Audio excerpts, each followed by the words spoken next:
Okay, so we will go for just something like half an hour, and then we'll open it up to questions to the audience.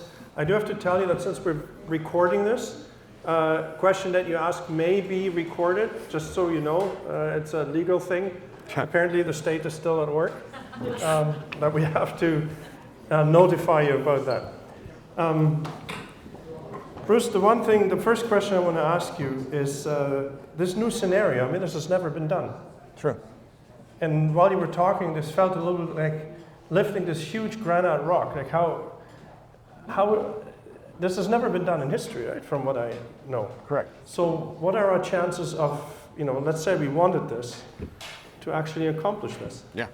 And how do you go about this without some sort of revolution? Sure. I'm going to need that mic. Well put. Sometimes you do need a revolution. I mean, that's what happened to the Americans. If you'd asked the Americans before the revolution that question, the answer might have been similar, like there's no way forward here. So what they did was have a revolution. Now, I'm not suggesting revolution, but I do agree that the prospect for this kind of change in this country is essentially nil. But there is Alberta.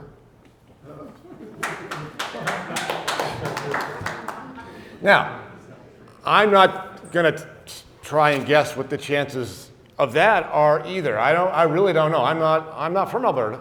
I'm supporting the attempt, but I'm not from Alberta. I can't give you an educated estimate of what the chances are. I don't know.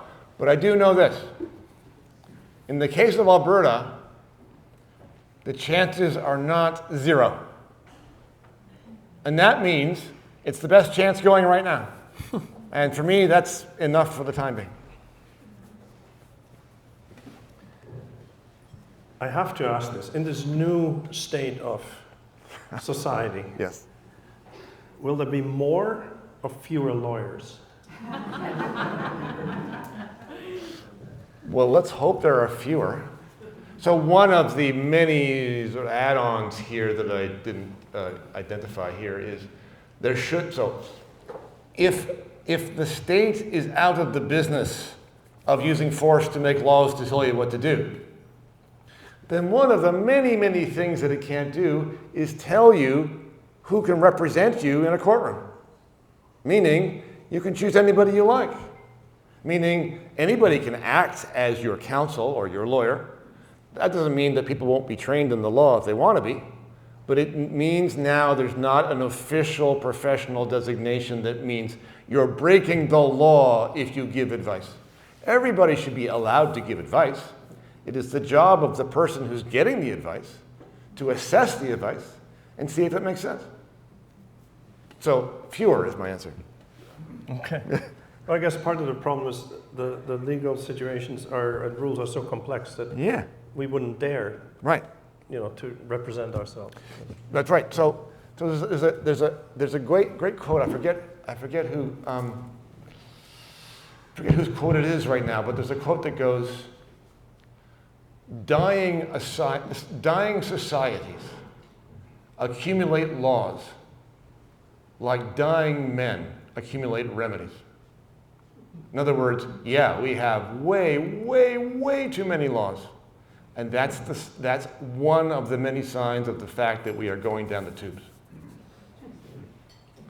Okay, since I feel completely at sea with all this legal stuff, I'm going to pull this over into my territory a little bit. Okay. Sure. So I want to ask some fundamental philosophical questions, not too philosophical, about the nature of liberty. So my first question is, what is your anthropological foundation for liberty, and where do you get it from? So just to give you one example, the concept of liberty we're discussing assumes that human beings are fundamentally made for freedom. Well, how do we know that? Now, here's another aspect that cries out for an anthropological foundation. Liberty, it seems to me, has two sides to it. There's what some call negative liberty. We need to be free from coercion, as you said. But then there's also positive liberty. We need to be free for something, like for living the good life, right? Some kind of a vision of. So where do we get that from? And how do you inculcate that in a society, according to your any way you can without the state. So here's the primary distinction. In a free country of the type that I'm talking about, there are only two alternatives, voluntary and involuntary. If someone is taking on the authority to tell you what to do, then in my terms, you are not free. So let's ask this question that you asked. What is freedom for? And my answer is, whatever you want it to be for, that is your choice, your business, and nobody else's. Now, that is not to diss the question. It's a very important question. It's a very important philosophical, spiritual question. It's a question that everybody should try to answer, but not the state. As long as the state's not involved, then we can discuss these things forever and have good answers and good conversations and trying to develop an idea. But as soon as you get an authority deciding what your freedom is for, that's when you don't have it anymore. Your freedom is yours. You decide, with the help of your culture and your community and your friends and your church and whatever other influences that you take in. Fine. Not the state. Okay. I'm still going to ask you this. Is human freedom something that has to be paired with responsibility? What do we do with those who seem incapable of freedom? And should we accord political freedom in every respect to anyone? So, right, I mean, we don't give children all the freedom that we want, right? I mean, Jonathan and Isaac here, he had his eyes on him all the time, like he didn't give him the freedom to like fall down the stairs to kill himself, you know? So how do you think about that in your new society? So one of the questions is, what's the role of education towards freedom in your thinking?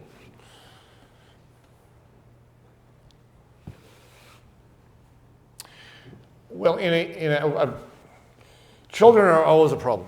They are an exceptional situation, more ways than one. They're always a problem. They're always a problem.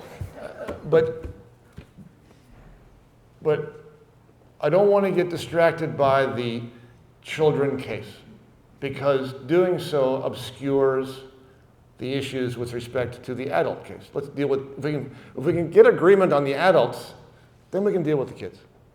So let's try with the adults first. Competent adults. If you are free, then you are responsible, by definition, for whatever your decisions are. Freedom is risky. It's got good and bad. You might do well, you might not. If you are truly free, the consequences of your decisions are yours and yours alone. That means you are responsible for yourself. You've got to be, because that's what it means. So if you make some bad calls, there ain't nobody coming to help you. Now, that's an exaggeration. Maybe you'll have a friend, a family member, a church, a community organization. Maybe so. But the one thing you know is not coming is the state. This is not a welfare state. This is not a nanny state. In legal terms, if you are free, you are responsible. Period. That's the end of the game. But that might not be the kind of responsibility that you're speaking of, is it? Or is it?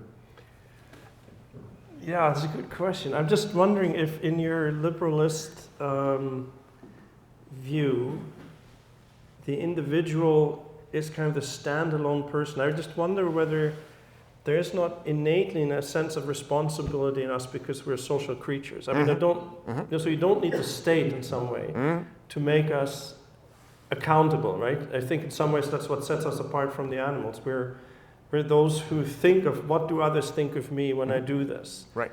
That sort of a thing. Right. Right. So is that part of your anthropology as you think of the new state, new or non-state? Well, whoops. Oh, it's coming apart.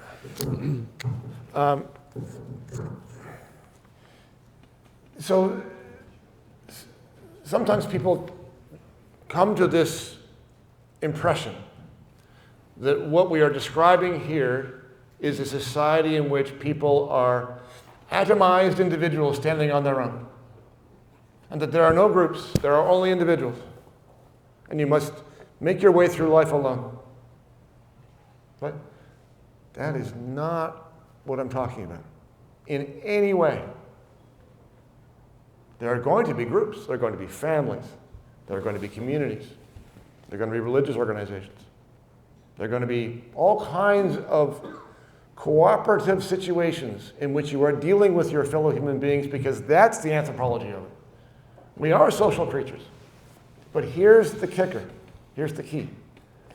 Those groupings that you engage in are going to be voluntary. You choose who to associate with. You choose who to marry and who to divorce. You choose which religious group to join. You choose who to contribute resources to and what causes to champion. You decide. That's the only difference. The only thing we are removing here is the state. And otherwise, human beings should be human. I think they're not being human right now because the state is telling us all what to do. If you remove that, then you will find out what the anthropology of your culture is. Right now, how can you tell? Okay, let me just ask the question a different way. So where then does the moral vision come from, to which both the people and the state that is now flip default are beholden to and take their guidance from? Well, there probably isn't just one now. I mean, maybe at a certain point in time, in this culture or others, I'm not even sure about this, but let's just go with it for a minute. Let's say that at a given moment in time, in this culture or others, there was a commonality, a common moral vision, a common set of expectations. Maybe. That is not the case now. It's not the case now. You live in a pluralistic society. And that is not going to change. You can't put that back in the bottle.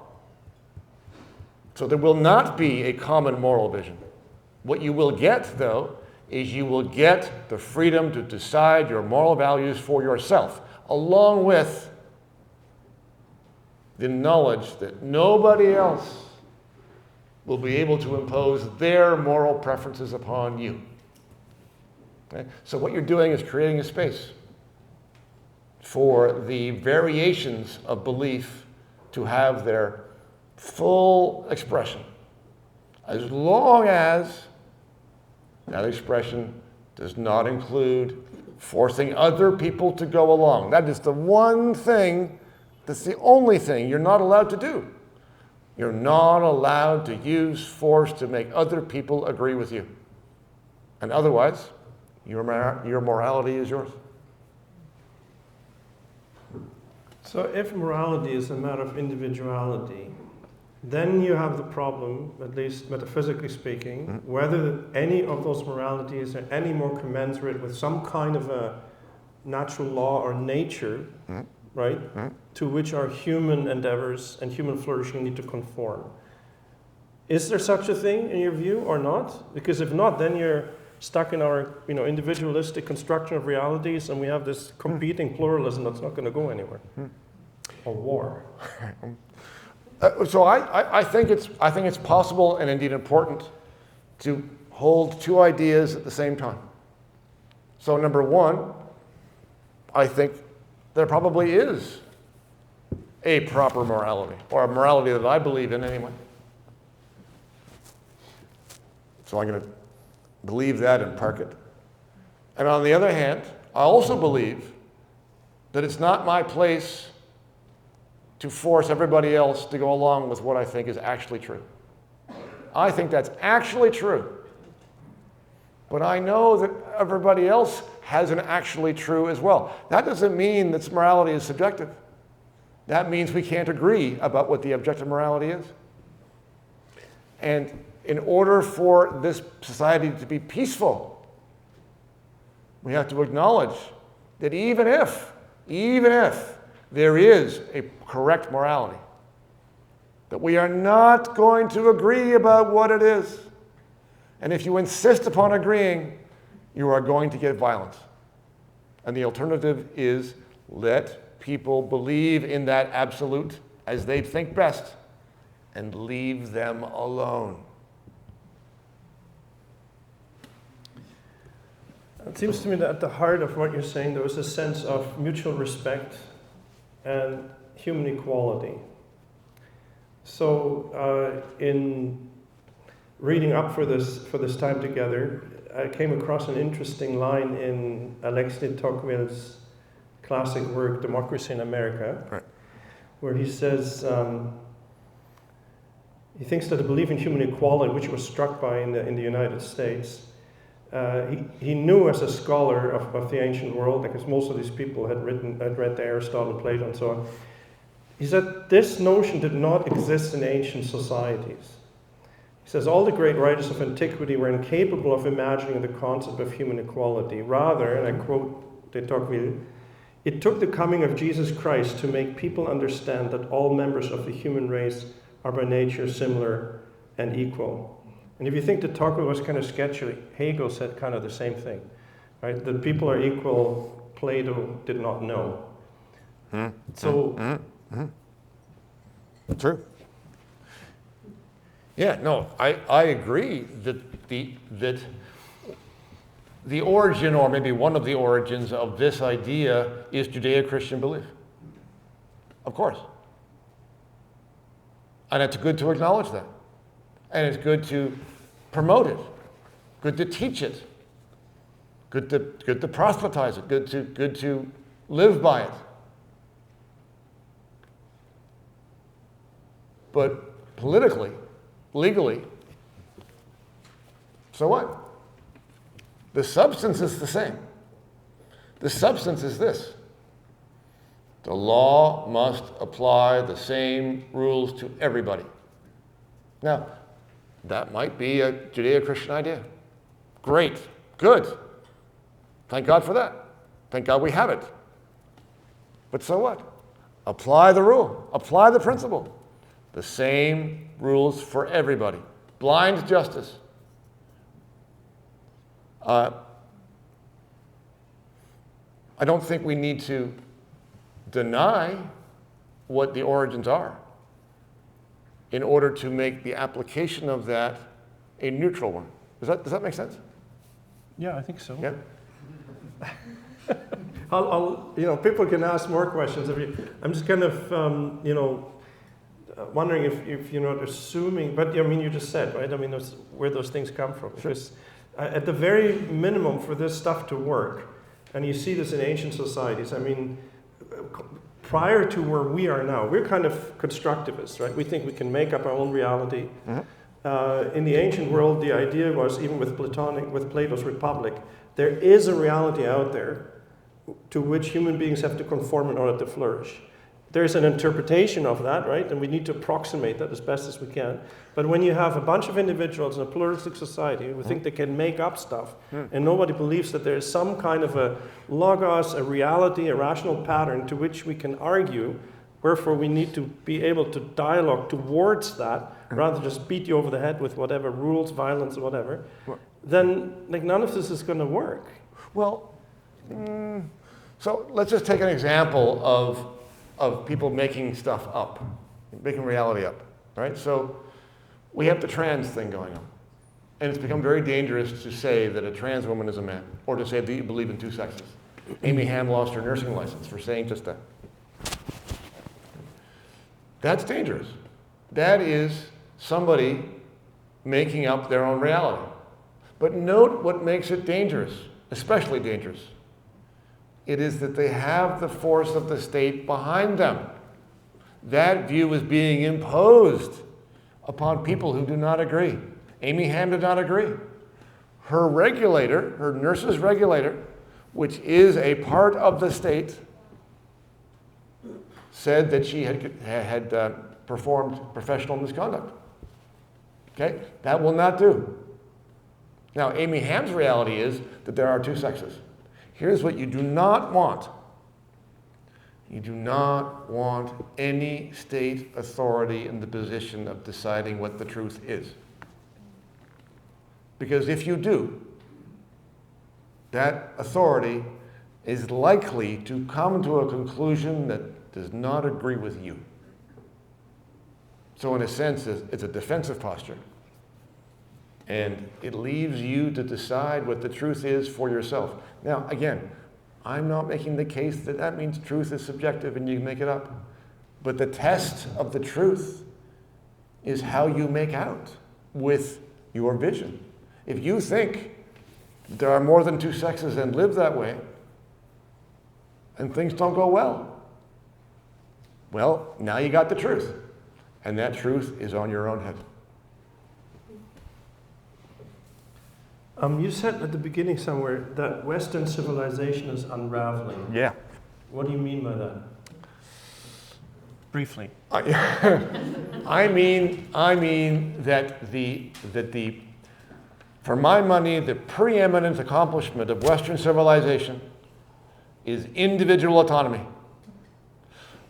All the other societies throughout human history have been groups and have had authorities and had religious dogma and had things you had to comply with to make it through and had slavery and all the other things that you would recognize. It is Western civilization and almost Western civilization alone that has this notion that we were referring to a minute ago of individual autonomy. The individual is the place where decisions are made. Yeah, you can have groups. Yeah, you can gather together. Yeah, you can cooperate. Yes, you can be social. But you are the only one inside your head. And that is where the decisions are made. And nobody should be able to force you to make a decision you don't want. That is Western civilization.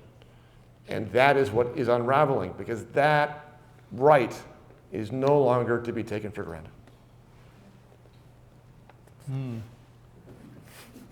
That is interesting. I'm not sure I would put it that way. I wonder if you saw a difference, and this is I'm really freewheeling here.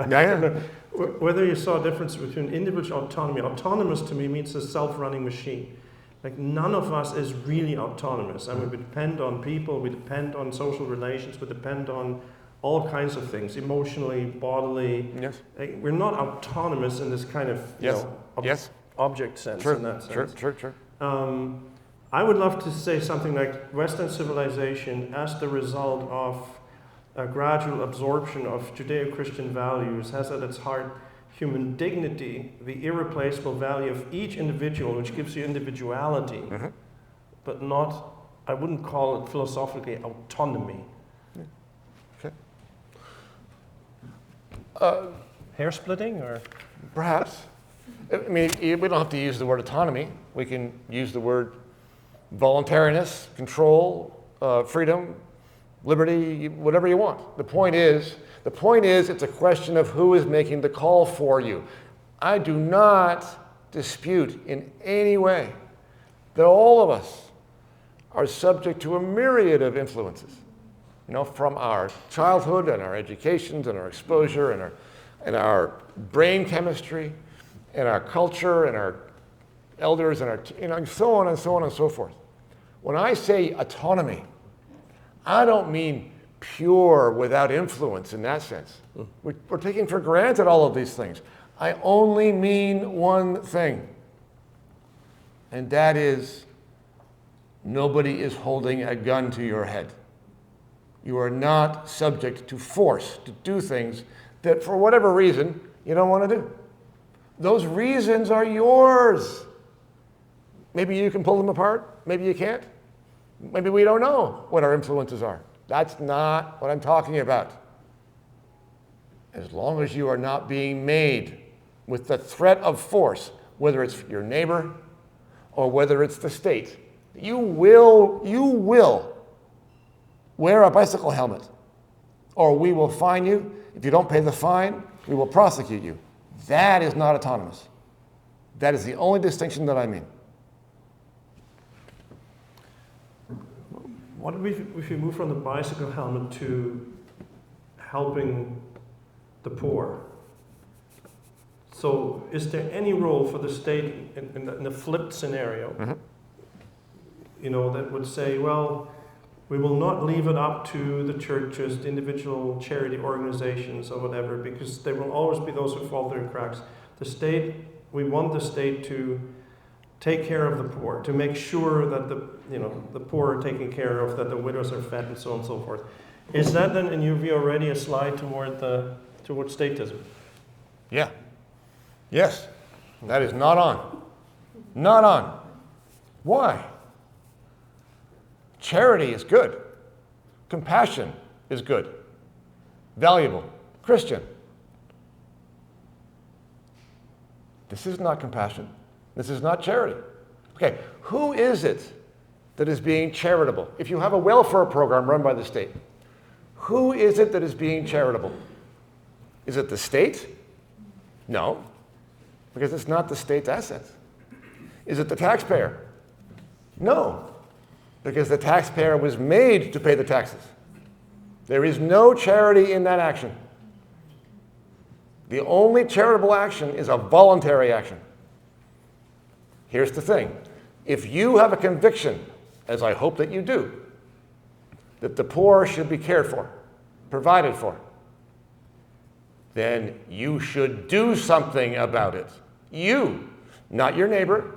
The one thing that you should not do, which is not charitable and not compassionate, is try to make your neighbor pay for that cause. It's your cause. You have the conviction. Do something about it. And if nobody feels that conviction or compassion, and nobody does anything about it, then you got a bigger problem than we think. Okay, final question before we go to the open questions. So you champion individual freedom, yet how do you explain that Canadians seem quite happy to exchange freedom for the supposed security and guidance offered by the state? In what is so far, it may change, my favorite book of all times, Dostoevsky's The Brothers Karamazov, one of his characters, the Grand Inquisitor, I can't explain all that, it's this, the guy who wants to control society, right, says, and I quote, "I tell you, man has no preoccupation more nagging than to find the person to whom that unhappy creature may surrender the gift of freedom with which he is born." Yeah. So he's talking here to Jesus, who is, reappeared in his magic realist imagination, whose gospel was freedom. And the Inquisitor's message is, you guys, Jesus, wrong message. These people can't take freedom because they want food before they want freedom. They want security before they want freedom. The German psychoanalyst Erich Fromm wrote the famous book Escape from Freedom, right, in which he makes a very similar argument. He argued that we fear the responsibility of freedom.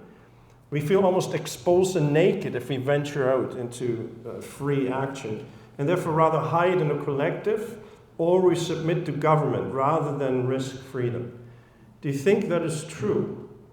And if so, how can we even implement the kind of free society that you are envisioning? No, great question, fair question. And maybe the answer is no, people can't do it. I don't know, but it's possible.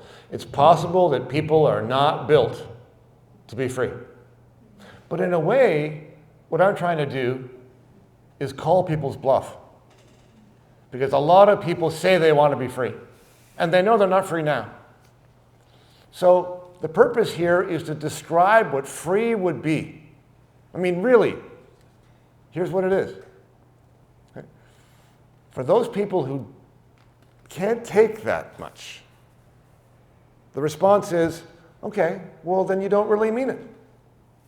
What do you mean? When you say you want to be free, what do you mean?